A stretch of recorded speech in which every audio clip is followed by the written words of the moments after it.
Hello दोस्तों, मेरा नाम है रुपेश कुमार महतो और आपका हमारे यूट्यूब चैनल में वेलकम है।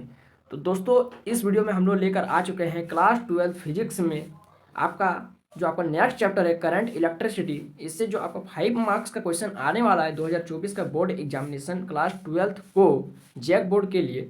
ठीक है, तो उसमें हम लोग देखेंगे इस वीडियो में कि 5 मार्क्स का क्या क्या आपका संभावित प्रोबेबिलिटी है क्वेश्चंस का जो आ सकता है। ठीक है, कौन कौन सा ऐसा क्वेश्चन है इस चैप्टर में जो आपका काफ़ी ज़्यादा इंपॉर्टेंट है और हो सकता है कि आपका बोर्ड एग्जाम में भी पूछा जाए, क्योंकि यही जो मैं आपको टोटल इस वीडियो में 12 13 14 को क्वेश्चन बताऊंगा और उसी के बीच से एक आपका मॉडल पेपर में भी दिया गया है। इसीलिए ये जो 13 14 क्वेश्चन मैं आपको बताने वाला हूँ, तो ये सारा आपका इंपॉर्टेंट है, क्योंकि यहाँ से एक क्वेश्चन आपका मॉडल पेपर में भी दिया है, इसलिए उसका आगे पीछे का भी क्वेश्चन इंपॉर्टेंट रहता है। तो आप लोग वीडियो में कंटिन्यू बने रहिए ताकि ये सारा का सारा आपको क्वेश्चन पता चले और आप लोग समय रहते ही रिवीजन कर ले। तो चलिए हम लोग वीडियो में आगे बढ़ते हैं और बात करते हैं कि कौन कौन सा क्वेश्चन है। तो सबसे पहला क्वेश्चन जो आपका स्क्रीन पर दिख रहा है, सबसे पहला क्वेश्चन जो आपका स्क्रीन पर दिख रहा है कि vector form of Ohm's law. Ohm's law का वेक्टर फॉर्म को आपको प्रूफ करने देगा। ठीक है, या फिर ये क्वेश्चन अगर वेक्टर फॉर्म नहीं लिखा रहेगा तो उसके जगह पर ये लिखा रहेगा microscopic form of Ohm's law. Ohm's law का माइक्रोस्कोपिक फॉर्म को प्रूफ करने देगा, लिख देगा कि proof microscopic form of Ohm's law, या फिर इस तरह से भी लिखा रहेगा प्रूफ डेट जे बराबर सिग्मा ई। ठीक है, और यहाँ पर लिख भी देगा कि यहाँ पर जे क्या है, जे है आपका करंट डेंसिटी, सिग्मा क्या है कंडक्टिविटी, और ई क्या है इलेक्ट्रिक फील्ड। ठीक है, इतना समझ में आ रहा है। अगला क्वेश्चन देखते हैं। नेक्स्ट क्वेश्चन जो आपका दिख रहा है कि explain why there is increase in resistivity of a metal with increase of temperature, यानी टेम्परेचर का इंक्रीज करने से मेटल का रेसिस्टिविटी कैसे इंक्रीज करता है और क्यों इंक्रीज करता है, इसको एक्सप्लेन करने दे रहा है। और यही वाला क्वेश्चन आपका मॉडल पेपर में छापा गया D2, तो इसलिए आपको आगे पीछे का सारा क्वेश्चन को रिविजन करना है और एक क्वेश्चन को कम से कम 3 से 4 बार तो लिख कर कॉपी में पेंसिल से लिख कर रिविजन जरूर करना है, प्रैक्टिस करना है। जितना ज़्यादा प्रैक्टिस करेंगे उतना आपको एग्जाम में लिखने में हिचकिचाहट नहीं होगी। तो नेक्स्ट क्वेश्चन है आपका ये right differences between ohmic conductors and non ohmic conductors, कि ओमिक कंडक्टर का डिफिनेशन और नॉन ओमिक कंडक्टर का डिफिनेशन आपको जानना चाहिए और 3 4 पॉइंट आपको याद कर लेना कम से कम। यदि ये क्वेश्चन पूछा जाएगा तो 3 पॉइंट तो दोनों तरफ लिखना है, कॉलम बना करके, इधर ओमिक कंडक्टर इधर नॉन ओमिक कंडक्टर, और 3 3 पॉइंट तो जरूर लिखना है। ठीक है, और ये जरूरी नहीं है कि ये क्वेश्चन अकेले ही आपका 5 मार्क्स में हो। ठीक है, क्योंकि 3 पॉइंट लिखेंगे और कोई दूसरा क्वेश्चन घुसा देगा और फिर उसको, या फिर ये देखिए नीचे वाला right differences between EMF and TPT electromotive force और टर्मिनल पोटेंशियल डिफरेंस, ये दोनों ही पॉइंट क्वेश्चन को एक दूसरे के साथ ज्वाइन कर देगा और 2.5 नंबर का। ठीक है, तो 5 नंबर में पूछ सकता है। तो ये दोनों क्वेश्चन में आपको 3 3 पॉइंट लिखना है डिफरेंस में, और कॉलम बना के लिखेगा, कॉलम बना करके, तब थोड़ा देखने में भी अच्छा लगेगा, आपका कॉपी का इंप्रेशन बढ़ेगा। नेक्स्ट क्वेश्चन चलिए देखते हैं क्या है। नेक्स्ट क्वेश्चन है आपका व्हाट इज इंटरनल रेजिस्टेंस।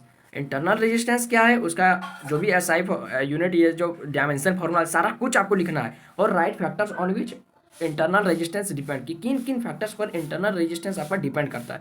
तो क्वेश्चन समझ में आ रहा है। देखिए क्वेश्चन ये आपका D2 एग्जाम में नहीं रह सकता है। ठीक है, आपको केवल डिफिनेशन ये सब पता, डायमेंशन फॉर्मूला एसआई यूनिट ये सब सारा कुछ पता करके रखना है। फैक्टर्स कौन कौन से डिपेंड करता है ये भी आपको पता करके रखना है, और जो भी क्वेश्चन में आपका बना करके पूछेगा एग्जाम में क्वेश्चन, आपको आंसर वही लिखना है, जो भी क्वेश्चन है आंसर वही लिखना है ना, जो आप लोग याद करके गए। नेक्स्ट सवाल देखते हैं। Define Ohm's law. Ohm's law को डिफिनेशन करने बोलेगा, यानी डिफाइन करने बोलेगा, और right the factors on which resistance of a conductor depends, कि कंडक्टर, राइट द फैक्टर्स के किन किन फैक्टर पर किसी भी कंडक्टर का रेजिस्टेंस डिपेंड करता है। तो यानी रेजिस्टेंस टॉपिक से ये क्वेश्चन है, और घुसा दिया ओम्स लॉ, यानी दोनों ही क्वेश्चन को ज्वाइन करके भी पूछ सकता है। ठीक है, तो आपको देख लेना है, और यदि छोटा आंसर रहा तो हो सकता है वो 3 नंबर में पूछ दे, है ना। तो इसीलिए अलग से 3 नंबर करने का जरूरत नहीं, आप लोग ये सारा क्वेश्चन याद कर लीजिए, 5 मार्क्स भी आपका हो जाएगा, 3 मार्क्स भी हो जाएगा।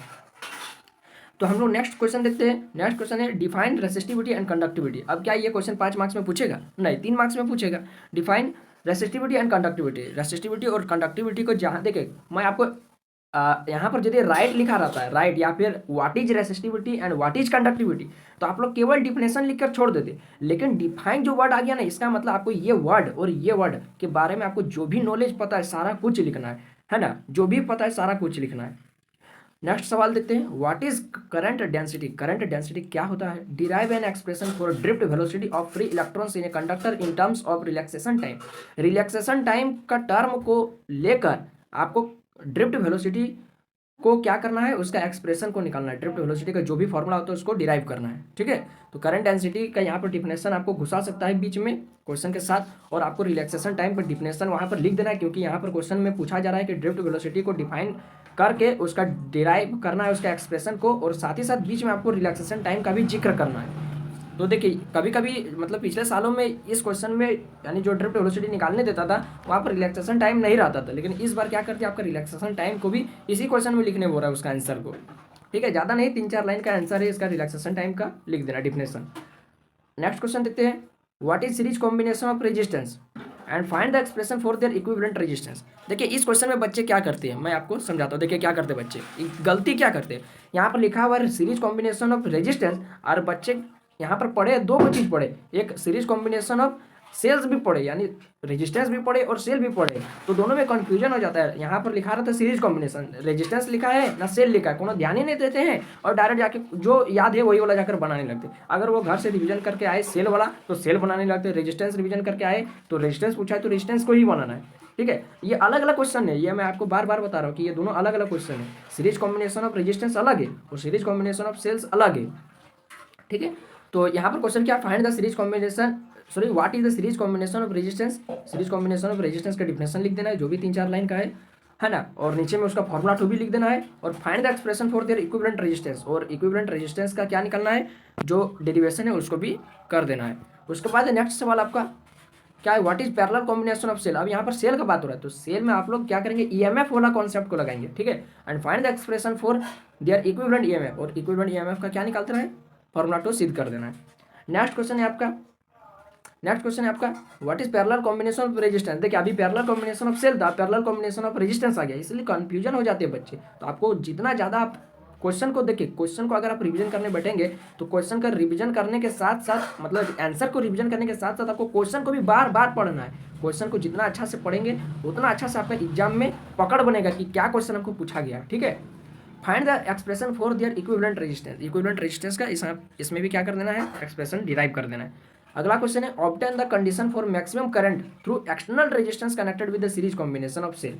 ठीक है, ये क्वेश्चन भी काफ़ी अच्छा क्वेश्चन है और लगभग प्रत्येक सालों में पूछा गया पीछे प्रीवियस ईयर में, इसको भी देख लेना है। और उसी तरह से एक और क्वेश्चन है यहाँ पर क्या है कि obtain the maximum condition for maximum current through external resistance connected with the parallel combination of cell. वहाँ सीरीज कॉम्बिनेशन था, यहाँ पैरेलल कॉम्बिनेशन, तो दोनों ही आपका इंपॉर्टेंट है ना, इसलिए मैं दोनों को यहाँ पर लिखा हूँ। यदि इंपॉर्टेंट नहीं रहता तो एक ही को लिखते, लेकिन यहाँ पर दोनों ही आपका प्रीवियस ईयर में पूछा गया है तो बहुत इंपॉर्टेंट है। नेक्स्ट क्वेश्चन देखते हैं, बहुत ज़्यादा इंपॉर्टेंट सवाल आ रहा है, भले ये सब आपका बहुत कम पूछा जाता है लेकिन बहुत इंपॉर्टेंट है, सब बात नहीं कि इंपॉर्टेंट नहीं है। राइट, किरचॉफ्स लॉ, तो किरचॉफ्स लॉ का आपको थोड़ा 2-4 लाइन आपको यदि उसका बारे में लिख देना है कि इसमें होता क्या है ना। किरचॉफ्स लॉ नेट से सर्च कर लीजिएगा, अगर आपको ट्यूशन में नहीं लिखाया है तो नेट से सर्च कर लीजिएगा किरचॉफ्स लॉ क्या होता है। और किरचॉफ्स लॉ का फर्स्ट लॉ का अलग से डिफिनेशन लिखना और सेकंड लॉ का अलग से डिफिनेशन लिख कर फॉर्मूला सारा कुछ लिखना है। ठीक है, लेकिन यहाँ पर साइन कन्वेंशन नहीं लिखना है, दोनों में साइन कन्वेंशन नहीं लिखिएगा, साइन कन्वेंशन नहीं लिखा जाता है लगभग। चलिए हम लोग अगला क्वेश्चन देखते हैं कि right the working principle construction and definition of Wheatstone bridge. Wheatstone देखिए आपका यहाँ पर इस चैप्टर में मीटर ब्रिज भी है, ठीक है, और व्हीटस्टोन ब्रिज भी है। तो मीटर ब्रिज उतना ज़्यादा इंपॉर्टेंट नहीं है जितना ज़्यादा आपका व्हीटस्टोन ब्रिज है, तो व्हीटस्टोन ब्रिज को रिवीजन कर लीजिए, आपका एग्जाम में यदि पूछेगा तो यही वाला पूछेगा। ठीक है, मीटर ब्रिज बहुत कम पूछता है, नहीं ये पूछता है लगभग नहीं ये पूछा है ना, फिर भी वो इंपॉर्टेंट क्वेश्चन है इसीलिए उसको बहुत बच्चे रिवीजन कर लेते हैं। अब यदि किस्मत खराब है तो व्हीटस्टोन ब्रिज की जगह मीटर ब्रिज पूछ देगा, लेकिन पूछता नहीं है कभी। ठीक है, व्हीटस्टोन ब्रिज ही पूछता है क्योंकि ये आसान है, उससे आसान। ठीक है, और बच्चों को वहाँ पर ऐसा क्वेश्चन पूछ दे जो बहुत हार्ड रहेगा, कोई आंसर लिखने ही नहीं सकेगा, तो फिर ऐसा में दिक्कत होगा ना। ऐसा क्वेश्चन देता है जो एवरेज स्टूडेंट भी लिख सकेंगे। नेक्स्ट सवाल देखते हैं, deduce of Ohm's law using the idea of drift velocity. Drift velocity का आइडिया लगा करके यानी ड्रिफ्ट वेलोसिटी का कॉन्सेप्ट लगा करके आपको ओम्स लॉ को प्रूव करना है। ठीक है, और सबसे लास्ट क्वेश्चन क्या करना है, सबसे लास्ट क्वेश्चन कि define the terms mobility and drift velocity, है ना। ये आपका किसी भी क्वेश्चन में जोड़ सकता है, 5 मार्क्स में किसी भी क्वेश्चन में जोड़ देगा। मोबिलिटी ड्रिफ्ट वेलोसिटी का डेफिनेशन लिख देना है, और जो भी इसमें यदि फिगर है फॉर्मूला है तो फॉर्मूला फिगर और डायमेंशन फॉर्मूला असाइनमेंट ये सब लिख देना है। ठीक है, तो बस इतना ही क्वेश्चन था, और इतना अगर आप लोग रिवीजन कर लिए तो मुझे नहीं लगता कि इस चैप्टर से यानी करंट इलेक्ट्रिसिटी से आपका कोई भी सवाल छूटेगा। इतना कर लिए, बहुत कर लिए। ठीक है, तो ये वीडियो आपको कैसा लगा आप हमको कमेंट बॉक्स में जरूर बताइए। वीडियो अच्छा लगा तो लाइक करना है, शेयर करना, अपने दोस्तों में ओटीपी की तरफ फैला देना है अपने दोस्तों में। और अगर आप चैनल पर नए आए तो चैनल को बिल्कुल सब्सक्राइब करना नहीं भूलना है है ना, ताकि आने वाले एग्जाम से रिलेटेड जो भी आपका वीडियो रहेगा सबसे पहले आप ही के मोबाइल में पहुंचे, ठीक है। और इसके लिए आपको बेल आइकन को ऑल पर प्रेस कर लेना है ताकि नोटिफिकेशन आएगा और आपका मोबाइल की स्क्रीन पर सबसे पहले दिखेगा। तो बस अभी के लिए इतना ही, फिर मिलते हैं नए वीडियो में नए कॉन्सेप्ट के साथ। जय हिंद, वंदे मातरम।